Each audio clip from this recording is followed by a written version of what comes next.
All right, so we've got this new document hot off the press, dated April 8th, 2025. It's all about sand mining in Maharashtra, India. We're going deep on this, going to figure out how they're handling this, surprisingly important resource, sand. Yep, right into the thick of it. We're looking at Tangier, Pantaloon, Juskin, Plipa, Arabic. कैसा चलिए applicant तैयारी है 8/4/2025.pdf, which translates to the Sandal Export Policy 2025. Straight from the Maharashtra State Government Revenue and Forest Department. Government decision number, straight from the Maharashtra State Government Revenue and Forest Department. The governor decision number, awal karo ki chota hai tanavanal zirya. This is the new rule book, basically. Exactly. And the cool thing is, it's not just like out of the blue. This document actually builds on a ton of existing stuff. Rules, like the Maharashtra Minor Mineral Extraction Development Regulation Rules, 2013. A bunch of government circulars from like 2019 all the way to early 2025. It all came together with a decision at a cabinet meeting on April 8th, 2025. So what we're going to do today is sort of cut through the noise, find the gems, the key parts, so you get how sand mining is actually being controlled in this part of India. So what are they trying to do with this new policy? Well, first off, making sand easy to get and cheap, especially for local use, like for housing. That seems to be a huge priority, Got to have the basic stuff available. Yeah, absolutely. Sand is kind of essential for building. Can't have it priced out of reach for people who need it locally. So what else is on the agenda? Well, there's a focus on traditional artisans, the local ones. The policy wants to give them sand quarries, specifically those who use handheld or diving methods to get the sand. And get this, they're going to do it without auctions. So it seems like they're trying to protect those traditional ways of making a living. That's actually a really cool way to do it, recognizing and supporting those older ways of working. What else? What's next on the list? Another big one is dealing with sand that builds up on private farmland. Naturally, or, whatever the reason. They want to make it easier for people to take the sand away so they can farm the land again. Practical solution for farmers, I guess. For sure. Turning useless land back into farmland. Got to be a good thing. And, environmentally, they're acknowledging right up front how important and scarce natural sand is. You see this environmental awareness kind of woven throughout the whole document, which makes sense, given what sand mining can do. Yeah, for sure. Can't ignore the environmental side of this. So they're really promoting the use of manufactured sand. For concrete construction, the goal is to really push this as an alternative to natural sand.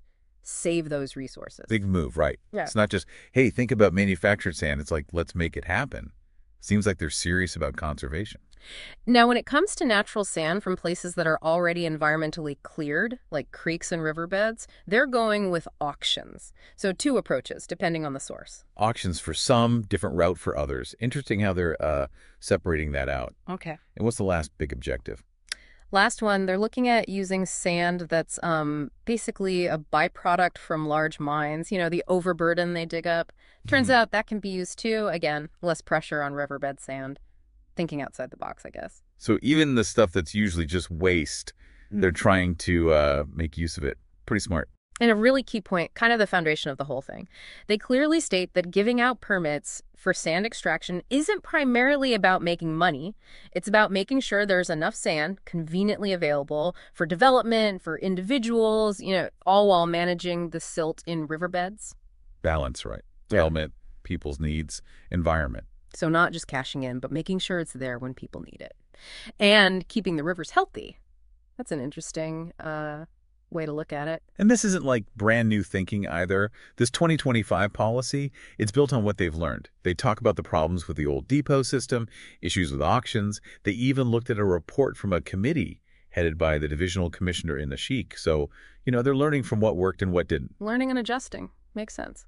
And they even went a step further. In January 2025, they put out a call, asked for people's objections, suggestions on this new policy. So public input factored in. That's good. They're not just doing this behind closed doors. So this is a pretty significant change then, not just a little tweak. Oh yeah, big time. This 2025 policy replaces a whole bunch of old decisions. Rules about extraction, storage, online sales. That was February 2024. Then removing sand from farms, March 2024, and even how they handle alternative sand sources, January 2025. Basically, they're cleaning house. New rules, new game. Yeah, wiping the slate clean, bringing it all together. And the document itself is in 4 parts. Let's jump into part one, survey and identification of sand quarries. This is where they figure out where the sand's coming from. Right. Part one, it's all about finding the sand. Yeah. Where to dig, basically. Coastal areas for keeping those boat channels clear. Riverbeds, obviously. Specific areas just for local use. Private land where sand's piled up. And even that overburden from the mines, like we talked about. They're looking everywhere. Covering all the bases, no stone unturned. So who's in charge of pinpointing these spots? The big player here is the district-level sand monitoring committee. They're the ones figuring out where those quarries are for development, for individuals. Sounds like a pretty powerful group. All right, district-level sand monitoring committee. We'll be hearing that name a lot.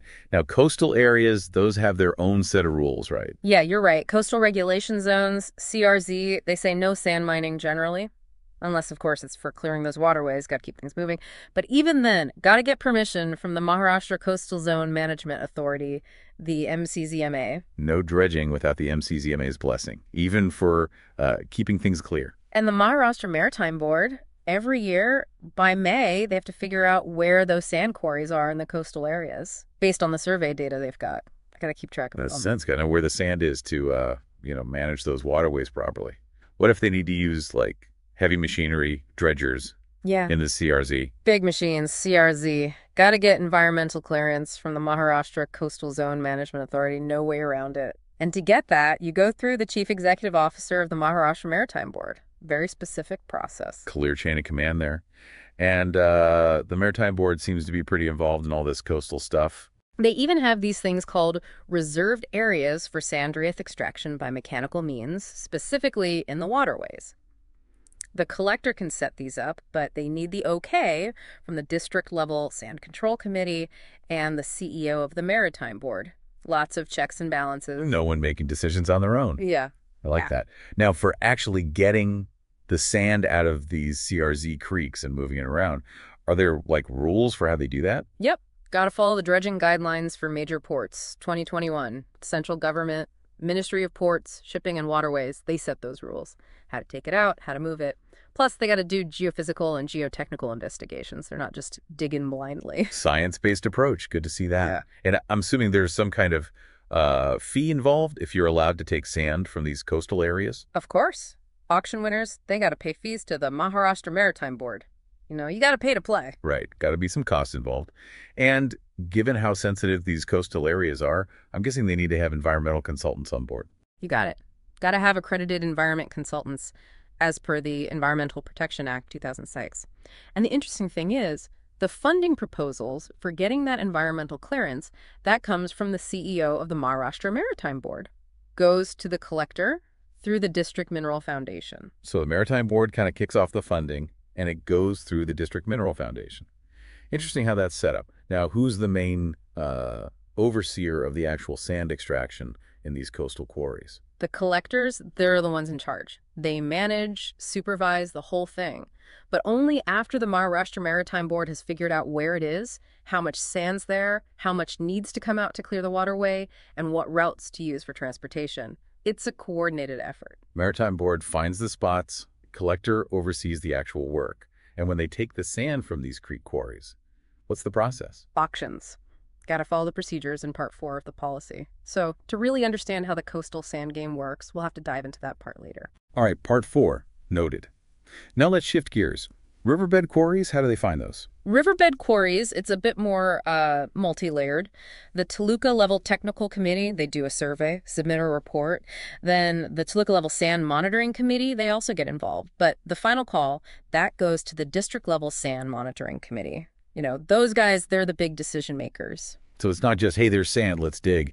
It's a proper evaluation. And once those riverbed quarries are identified, how do they actually get the sand out? Auctions again, just like the creek quarries. Part 4 lays out the process. Seems like that's the standard way for the bigger operations, coastal or river. Auctions for the big leagues. Makes sense. Now, what about smaller scale stuff? You know, local use, building houses. They've got that covered. If a quarry is within the limits of a Gram Panchayat, basically a village council, and it's already got environmental clearance and it's not part of an auction, they can take sand from there. For local use, housing. It's in line with the notification from the Ministry of Environment, Forest, and Climate Change back in March 2020. So it's like a separate track for the smaller operations. meeting local needs. And where do we find the details on how this works? Part 5. That's where they spell out the procedures for this local use extraction. Okay, part 5. Got it. Now, what about that sand that ends up on private land? Piled up on farmland. They've got a rule for that. You can take it away to make the land farmable again, but not so fast. There's a process. You need a joint report from a committee headed by the subdivisional officer. They look at how much sand you can take, if it'll mess with water sources. Then the collector recommends, and finally the government gives the green light. So even if it's your land, you can't just do whatever you want with the sand. Got to get approval. Where's all that spelled out? Part 6. That's where you'll find the nitty-gritty on removing sand from private farmland. Part 6. Farmland sand. Got it. Okay, now, those traditional artisans, the ones doing the handheld and diving extraction, how do they get access to quarries? They have these special areas, non-option permit system reserved areas, specifically for those methods. And here's the kicker. They don't need environmental clearance. The Ministry of Environment and Forests said so back in 2011, so they're recognizing that these traditional methods are, less impactful. Less impact, less hassle. Seems fair. Yeah. How do they even find these reserved areas? They do a survey of the intertidal zones in those CRZ creeks. The hydrographer does it on behalf of the CEO of the Maharashtra Maritime Board. They're looking for spots that work for handheld and diving. Then proposals for quarries go to the collector. The final decision, that's up to the district-level sand control committee. And they consider local demand, how much sand people actually need. Survey the area, see what the locals need, makes sense. And where do we find the rules for all this? Part 7. That's where they go into detail on the handheld and diving methods. All right, part 7. We're making our way through this document. Now, manufactured sand. They seem pretty serious about making that happen. Dead serious. It's mandatory. All concrete construction got to use manufactured sand. Even government projects. It's not a suggestion, it's the law. And it all comes down to, how important natural sand is and how it's getting harder to find. So they're putting their money where their mouth is, Yep. even in their own projects. Strong message. Do they say, how much manufactured sand you have to use? The specifics on the proportions, that's in Part 8. We'll have to check that out to get the exact numbers. Part 8, manufactured sand ratios. Okay, last bit from Part 1. The sand from overburden in mines. How are they handling that? Basically, they're saying that when they dig up overburden, the waste rock from big mines, central government or state government mines, sometimes you get environmentally friendly sand from that. Use that, less pressure on the rivers.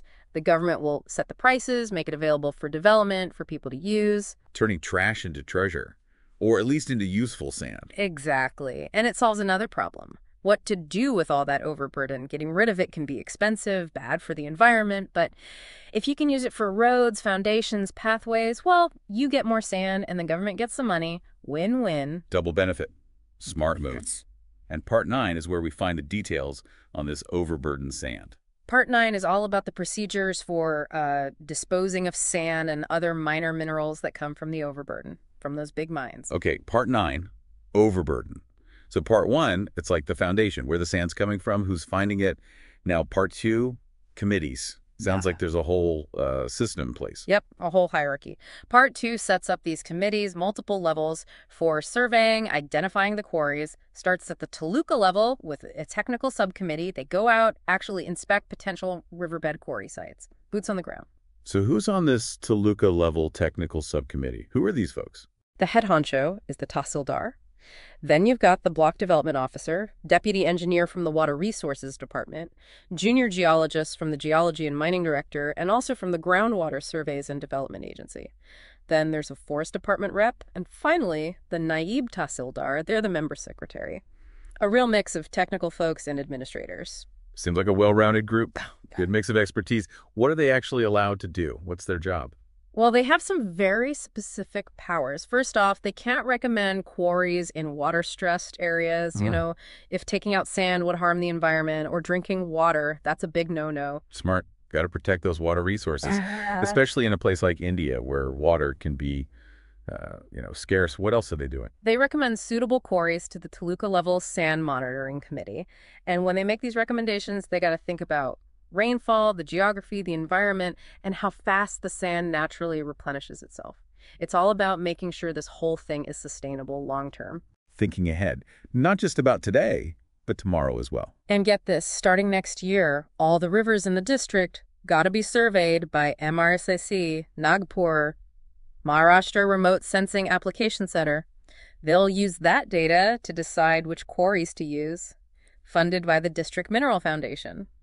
So they're bringing in the big guns, satellite data, to get a really quick picture. High-tech sand hunting, I like it. So we got the technical subcommittee, and then there's the Toluca level sand monitoring committee. Who's sitting on that one? This committee, one for each Toluca, is led by the subdivisional officer. You've got the subdivisional police officer, junior geologists, again from Geology and Mining Directorate, and Groundwater Surveys and Development Agency, the block development officer, executive engineers from Public Works and Water Resources, representatives from the Maharashtra Pollution Control Board and the regional transport officer, and the Tahsildar, they're the member secretary. And the chairman can bring in other experts if they need to, kind of like guest stars. More players, wider range of expertise, law enforcement, environmental folks. What are they doing? What's their role?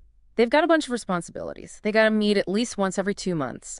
One of the big things they do is figure out how much sand you can actually take from each quarry, and they need certified maps with the exact location, latitude, longitude, the whole 9 yards. So precise measurements, knowing exactly where the sand is and how much is there. Right. And they help the district level committee put together this big report, the district survey report. They got to follow all the rules from the central government, the sustainable sand mining guidelines from 2016 and 2020, the sand mining framework 2018, the enforcement and monitoring guidelines for sand mining 2020, everything. So they're the local experts feeding into that bigger report, making sure they're in line with the national picture. Exactly. And then they send all that info, the site inspection reports, all the documents, their recommendations, up to the district level committee so those quarries can be put up for e-auction. They're the ones who package it all up and send it on for the big auction. What about after the digging starts? Do they have a role then? Oh, yeah. They got to monitor, supervise the extraction, make sure they're following all those environmental clearance rules. They're the eyes on the ground, basically. Enforcing the rules, important job. What else are they doing? They also give advice to the district level committee, how to make the whole thing work better. They even suggest other places where they could get sand, not just the riverbeds. And for those areas under the PISA Act from 2011, those are areas with tribal populations, they decide on wreath quarries following those special rules. And then, of course, whatever else the district level committee tells them to do. Busy folks. So they're finding the quarries, keeping an eye on things, even coming up with new ideas. Now, the big one, District-Level Sand Monitoring Committee. We keep hearing about them. What's their story? They're the top dogs. District-Level Sand Monitoring Committee. They control everything related to the sand and wreath export. Led by the collector, no less. And the committee, it's got everyone. The CEO of the Zilla Parishad, that's like a local government body, the superintendent of police or the commissioner of police, the superintending engineer of public works, the executive engineer of water resources, the deputy conservator of forests, the regional transport officer, the regional officer of the Maharashtra Pollution Control Board, a senior geologist from the Geological Survey Agency, someone from the Maharashtra Maritime Board, specifically for those creek areas, and the district mining officer. They're the member secretary. And just like the Toluca level, the chairman can bring in other experts if needed. It's a good team. Yeah, real who's who of experts and officials. So what are they actually doing with all that power? Big picture stuff. They got to meet every 3 months at least. One of their jobs is to create a digital map of all the sand quarries in the district, using data from MRSAC or other authorized agencies. It's like a district-level Google Maps just for sand. Sand mapping. That's got to be helpful for managing it all. And what about the environmental rules? Who's making sure they follow those at the district level? That's them. They got to make sure everything's done according to the National Green Tribunal and all those environmental notifications from the central government, no cutting corners. They're the environmental police, basically. Yeah. And those river surveys from MRSAC, they oversee that too. Yep. Those start next year, remember. They'll use that data to decide which quarries to go for. Paid for by the District Mineral Foundation Fund. Seems like that MRSAC data is going to be pretty important going forward. What else is on their to-do list? They get to pick who they hire as accredited consultants, the folks who do the environmental clearances and the district survey report. They're also in charge of deciding which quarries, out of the ones that have already gotten environmental clearance, can go up for auction. And they're the ones who decide which quarries are reserved for those traditional handheld and diving methods, making sure those local folks aren't left out. So they're balancing the big guys with the little guys, the commercial operations with the traditional ones. Right. And they're big on manufactured sand, too. The policy says they got to aim for at least 20% manufactured sand in all government construction projects, and they want to increase that over time. So they're really pushing that agenda. Leading by example. Yeah. If the government's doing it, maybe everyone else will follow. And the auctions themselves, how are they handling that? They set the upset price for the auctions, the minimum bid, basically, and they got to do it according to government guidelines. Plus, they're in charge of everything about sand and reef extraction, development, transportation. They're the bosses. Controlling the purse strings and the whole operation. Big responsibility. Huge responsibility. Yeah. And they tell all the other officials, government, semi-government, local, what to do to make sure the policy works. They tell the collector who should get permits, making sure they're following the rules. And they're the watchdogs, basically. They investigate any complaints about illegal sand mining, illegal transportation. So it's not just about planning. It's about enforcing the rules, keeping things clean. Sounds like these Toluca and district-level committees are really running the show. They're the backbone of this whole thing, the ones actually putting the policy into action. Okay, so we know who's in charge, where the sand's coming from. Now, part 3. Mining plans, environmental clearance, Gram Saba. Let's start with the mining plan. Who makes that, and how long does it last? The collector makes the mining plan. Got to do it before any auctions. 3 years if it's for creek beds, 2 years for riverbeds. And they got to follow the Sustainable Sand Mining Guidelines from 2016 and 2020, the Sand Mining Framework 2018, all the instructions from the central government. So the collector sets the roadmap, basically. Mm-hmm. And the time frame depends on whether it's coastal or river. Now, environmental clearance, that's a big one. Seems like they really go into detail on that. Yeah, they don't mess around. Back in October 2023, the top guys from the Environment Department and the Revenue Department, they had a meeting, agreed that they could give environmental clearance for 3 years, but only if the collector makes a 3-year mining plan. So they're trying to streamline things, make it more efficient. After that, the government told all the divisional commissioners and collectors, hey, make those 3-year plans, and while you're at it, give us a report on how the sand will replenish itself over those 3 years. Send it all to the Environment Department. Longer-term planning. Makes sense. Oh. Now, they separated environmental clearance for creek beds and river beds. Let's start with the creeks. What's the deal there? Creek bed quarries, they got to follow some pretty high-level stuff. Supreme Court orders from 2012, National Green Tribunal, Pune Bench, orders from 2014, and the EIA notification 2006. All of that basically says, got to have environmental clearance before you touch anything. And the one who gets that clearance, it's the Chief Executive Officer of the Maharashtra Maritime Board. Clearance is for 3 years, and they need the Environment Department to agree. So the Maritime Board's CEO is the point person for the creeks, and it lasts 3 years. What happens after that? They got to start the process for the next clearance 2 years after the first extraction period begins. Can't wait till the last minute. And they have to give a 3-year replenishment study report, showing how the sand will naturally come back. And, of course, all the CRZ rules still apply, although they can clear those waterways if the MCZMA gives them the thumbs up. Long-term thinking, and that replenishment report is crucial. Now, what about the rivers? Environmental clearance for riverbed sand and re-off, what's the story there? Rivers, they also got to follow the big guys. Supreme Court, High Court, National Green Tribunal, all those central government environmental notifications. No extraction without clearance, period. The district mining officer, they're the ones who apply for the clearance, acting as the, what do they call it, the project proponent. They send the whole proposal, using the official format, to the Expert Appraisal Committee and the Environment Impact Assessment Authority. They get the okay, then they can start. District mining officer is the one who handles the paperwork for the rivers.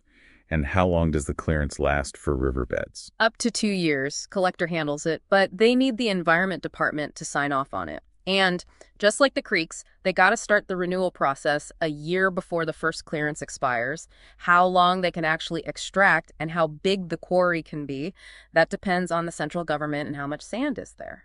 2 years for the rivers. Got to start thinking about renewal after just 1 year. And I'm guessing they also need that replenishment study for riverbeds. Absolutely. 2-year replenishment study report got to cover both years of the initial clearance. And they'll hire accredited environment consultants if needed, paid for by the District Mineral Foundation. The district mining officer and the consultant, they got to be there for any talks about the proposal, and the clearance is given based on who's proposing the project, what their official title is. Important point, all this happens after they've already figured out where the quarry is. So the environmental stuff comes after they've done their homework, identified the spot. Makes sense. Are there any general rules about environmental clearances that apply to both creeks and rivers? Yep, a couple of important ones. Once they've given the letter of intent, the LOI, to the auction winner, the collector has to send a proposal to the Environment Impact Assessment Authority to transfer the clearance within a week. So the clearance is in the name of the person or company actually doing the work. And get this, public hearings for all auction quarries. Gotta let the people have their say. Transparency. Giving the community a voice. That's a good step. Last thing in part 3, Gram Sabha recommendation for riverbed sand auctions. What's that all about? This is for specific areas. The ones under the Panchayats, Extension to Scheduled Areas Act, 1996, the PISA areas. These are areas with a lot of tribal folks. And this act gives more power to their local councils, the Gram Sabhas. If you want to have a riverbed sand quarry in a PISA area, got to get the Gram Sabha's recommendation. No way around it. Outside those areas, though, you don't need it. It's about recognizing the rights of those communities, giving them a say in how their resources are used. Local control for those specific areas. Makes sense. Yeah. Okay, part 3, that's all about the environmental and community stuff. Got to check all those boxes before you start digging. We've covered a lot. Let's take a step back, summarize what we've learned. This deep dive into Maharashtra's 2025 sand mining policy. Big picture. This policy, it's a blueprint. It tells you exactly how they're going to handle sand mining in Maharashtra. And one of the most striking things is the way it's structured. Committees at the Taluka level, committees at the district level, they're the ones doing the surveys, finding the quarries, monitoring the work, making sure everyone's playing by the rules. It's not just about digging up sand. They're really thinking about the environment. Absolutely. Environmental clearance, it's everywhere. Specific procedures, timelines for creek beds, for river beds. Those replenishment study reports, they're all about sustainability. And pushing manufactured sand, even in government projects, that shows they're serious about reducing the impact on natural resources. And for the big quarries, coastal and river, it's all about auctions. Clear process, trying to make it transparent, fair. Right. And they're not forgetting those traditional folks, the ones doing the handheld, the diving extraction, special areas just for them, no need for environmental clearance. They're trying to preserve those ways of working. So for you listening, this policy, it's a window into how a region manages a crucial resource. Whether you're into resource management, development, environmental rules, or even just how local government works, this policy touches on it all. They're trying to find a balance, allow development, but keep things sustainable. And the level of detail is amazing. The timelines for each step, from proposing a quarry to getting clearance to the auction, it's all laid out. And the focus on local communities, especially in those scheduled areas, with the Gram Sabha recommendations, and supporting those traditional methods, and pushing manufactured sand, that's a big deal, thinking about the future. It really makes you think, how do we use our resources responsibly? How do we balance development with protecting the environment? Should local communities have more say?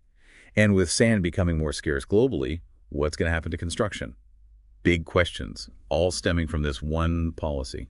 It's a local policy, but the issues it's tackling, the solutions it's proposing, they're global issues. It'll be interesting to see how it all plays out, how effective it is.